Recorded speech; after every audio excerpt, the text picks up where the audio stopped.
Halo, belajar bersama kembali dengan saya Fahril Fanani. Pada video kali ini, kita akan melangkah ke masa depan. Topik kita adalah transportasi berkelanjutan dan smart mobility, mengaplikasikan teknologi dan inovasi untuk masa depan mobilitas kota. Agenda pembelajaran kita pada video kali ini sangat padat dan menarik. Kita akan membedah kerangka kerja Avoid, Shift, Improve, menyelami sistem saraf digital kota melalui ITS, memahami revolusi mobility as a service, menelaah dampak kendaraan listrik dan otonom, serta melihat bagaimana big data mengubah cara kita merencanakan kota. Tujuan utama sesi ini adalah agar Anda mampu tidak hanya memahami teknologi, tetapi juga mengaplikasikannya dalam konteks keberlanjutan. Anda diharapkan mampu mengevaluasi dampak teknologi seperti EV dan AV bukan hanya dari sisi teknis, tapi juga implikasi spasial dan sosialnya. Mari kita mulai dengan fondasi filosofisnya. Transportasi berkelanjutan melampaui sekedar isu lingkungan. Ia berdiri di atas triple bottom line, ekonomi yang efisien, sosial yang berkeadilan, dan lingkungan yang minim emisi. Prinsip utamanya adalah memenuhi kebutuhan mobilitas saat ini tanpa mengorbankan kemampuan generasi mendatang. Tantangan terbesar kita adalah melakukan decoupling. Secara historis, pertumbuhan ekonomi selalu diikuti oleh pertumbuhan kepemilikan mobil dan polusi. Tugas teknologi dan inovasi adalah memutus rantai ini. Bagaimana ekonomi tetap tumbuh, namun jejak karbon dan kemacetan menurun drastis.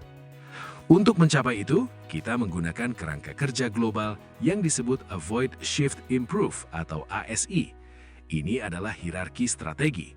Prioritas tertinggi adalah avoid atau hindari perjalanan, kedua adalah shift atau alihkan ke moda efisien, dan terakhir adalah improve atau tingkatkan teknologi. Strategi avoid bertujuan mengurangi kebutuhan perjalanan bermotor. Dalam konteks smart city, ini diwujudkan melalui perencanaan tata ruang campuran dan adopsi telematika. Telecommuting, e-commerce, dan e-government memungkinkan aktivitas ekonomi berjalan tanpa membebani jaringan jalan fisik. Strategi shift berfokus memindahkan perjalanan dari kendaraan pribadi ke transportasi umum atau non-motorized transport. Di sini, teknologi berperan sebagai fasilitator. Aplikasi navigasi terintegrasi dan sistem pembayaran elektronik membuat penggunaan angkutan umum menjadi seamless dan menarik. Strategi improve berfokus pada teknologi kendaraan, seperti elektrifikasi. Namun, mahasiswa perlu mencatat kritis, teknologi canggih di tahap improve akan sia-sia jika tidak didahului oleh perubahan perilaku di tahap shift dan penataan ruang di tahap avoid. Teknologi adalah enabler, bukan solusi tunggal. Sekarang, mari kita masuk ke ranah teknologi. Kita mengenal Intelligent Transport Systems atau ITS. Jika jalan dan jembatan adalah tulang dan otot kota, maka ITS adalah sistem sarafnya. Ia mengubah infrastruktur yang pasif menjadi aset aktif yang mampu merespon dinamika lalu lintas secara real-time. Arsitektur ITS terdiri dari 3 lapisan: pengumpulan data melalui sensor dan CCTV, pemrosesan data menggunakan algoritma kecerdasan buatan, dan diseminasi informasi kembali ke pengguna. Ini mengubah paradigma manajemen dari sekedar menebak atau guessing menjadi mengetahui atau knowing.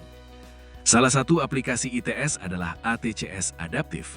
Berbeda dengan lampu lalu lintas kuno yang waktunya tetap, sistem ini menyesuaikan durasi lampu hijau berdasarkan panjang antrian aktual.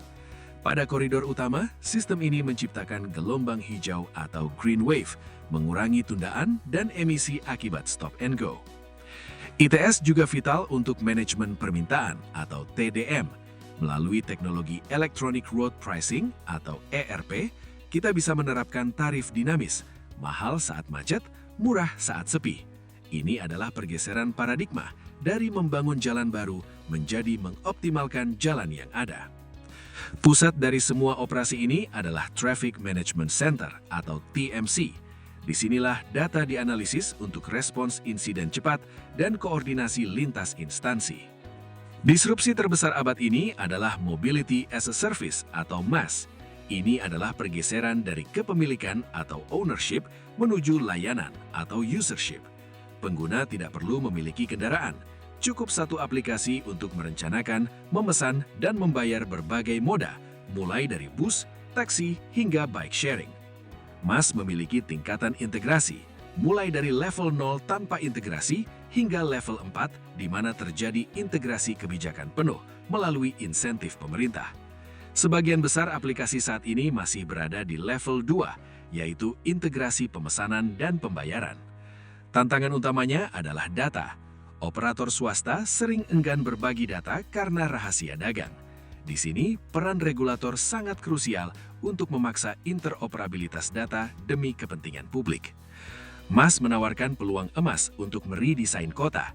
Jika kepemilikan mobil turun, lahan parkir bisa dikonversi menjadi taman atau ruang publik.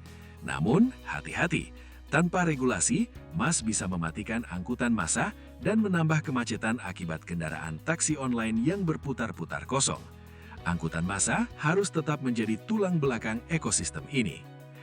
Ekosistem ideal menempatkan MRT atau bus sebagai backbone, sementara ride-hailing dan micro-mobility berfungsi sebagai feeder atau pengumpan. Beralih ke armada masa depan, kendaraan listrik atau EV. Bagi perencana, implikasinya adalah penyediaan infrastruktur pengisian daya atau SPKLU. Namun, kita harus kritis terhadap jargon zero emission. Emisi EV bergantung pada sumber listriknya. Jika listriknya dari batu bara, emisi hanya berpindah lokasi. Transisi ke EV harus sejalan dengan transisi ke energi terbarukan. Selanjutnya, kendaraan otonom atau AV. Potensinya luar biasa, revolusi keselamatan dan efisiensi kapasitas jalan melalui formasi platoning. Namun, waspadai mimpi buruk perencanaan. Jika perjalanan menjadi terlalu nyaman dan murah, orang mungkin rela tinggal sangat jauh dari kota, memicu urban sprawl ekstrim. Ada juga risiko kemacetan akibat kendaraan gantam atau zero occupancy vehicles yang menghindari biaya parkir. Oleh karena itu, skenario masa depan yang kita inginkan adalah shared AV, yaitu angkutan umum otonom bukan kepemilikan pribadi. Konvergensi idealnya adalah CASE, Connected, Autonomous, Shared, dan Electric. Terakhir, bagaimana kita merencanakan semua ini? Metode survei manual yang mahal dan lambat kini digantikan oleh Big Data. Kita memanfaatkan sinyal seluler, data kartu pintar, dan GPS untuk mendapatkan data yang velocity, volume, dan variety-nya tinggi. Dengan Mobile Positioning Data atau MPD, kita bisa melihat pola pergerakan seluruh populasi kota secara dinamis, dari mana mereka berasal di pagi hari dan kemana mereka pergi di sore hari. Ini vital untuk merancang rute transportasi yang akurat. Puncaknya adalah penciptaan Digital Twin, replika virtual kota secara real-time. Dengan ini, perencana bisa melakukan simulasi what if. Apa yang terjadi jika jalan A ditutup? Kita bisa tahu dampaknya sebelum kebijakan diterapkan, meminimalkan risiko kegagalan. Sebagai penutup, ingatlah bahwa teknologi hanyalah alat. Smart mobility bukan sekedar tentang sensor atau mobil terbang, melainkan tentang integrasi teknologi dengan tata ruang dan perilaku manusia untuk menciptakan mobilitas yang seamless, clean, dan berkeadilan. Anda adalah calon arsitek sistem transportasi masa depan. Gunakan teknologi ini dengan bijak untuk memanusiakan kota kita. Terima kasih. Sampai jumpa di video pembelajaran lainnya. Jangan lupa like dan subscribe untuk terus mendukung channel belajar ini. Salam sehat dan bahagia selalu.